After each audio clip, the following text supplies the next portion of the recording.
ତାପରେ ସେମାନେ କ'ଣ କଲେ ନା ଘର କାମ କଲା ବେଳେ ଆନନ୍ଦ ମନରେ ସେ କାମ କଲେ ସୁଜନେ ଗୋ ଆମେ ଆନନ୍ଦେ ପଇସା ଦେଲେ ସୁଜନେ ଗୋ। ଘର କାମ ସରିଗଲା ଏ ଘରେ ଆଉ ତୁ ନପସ ଭଲା ସୁଜନେ ଗୋ ହୀନ ଭାବନା ମନେ ଆସିଲା ସୁଜନେ ଗୋ। ଘର କାମ କଲେ ମିସ୍ତ୍ରୀ ସାଥିରେ ଖଟିଲେ ତାଙ୍କର ଯାହା ମୂଲ୍ୟ ପଇସା ଆମେ ଦେଲେ ଆମକୁ ଇଟା ବିକିଲେ ସବୁ କାମ କଲେ ଘର କାମ ସବୁ ଛିଣ୍ଡିଗଲା। ପୁଣି ଆମର ଆସିଲା ପ୍ରଶ୍ନ କ'ଣ ନା ତୁ ଏବେ ଘରେ ପଶନା ଘର ଛୁଆଁ ହେଇଯିବ ତୁ ଘରେ ପଶନା।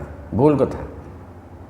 ଇଟା ପକାଇଲେ ଛୁଆଁ ହେଲାନି ମିସ୍ତ୍ରୀ ସାଥିରେ ରହିଲେ ଛୁଆଁ ହେଲାନି ସିମେଣ୍ଟ ଗୋଳେଇଲେ ଛୁଆଁ ହେଲାନି ଛାତ ପକାଇଲେ ଛୁଆଁ ହେଲାନି ସବୁ ସରିଲା ପରେ ଘରେ ପଶିଲେ ଛୁଆଁ ଆଉ।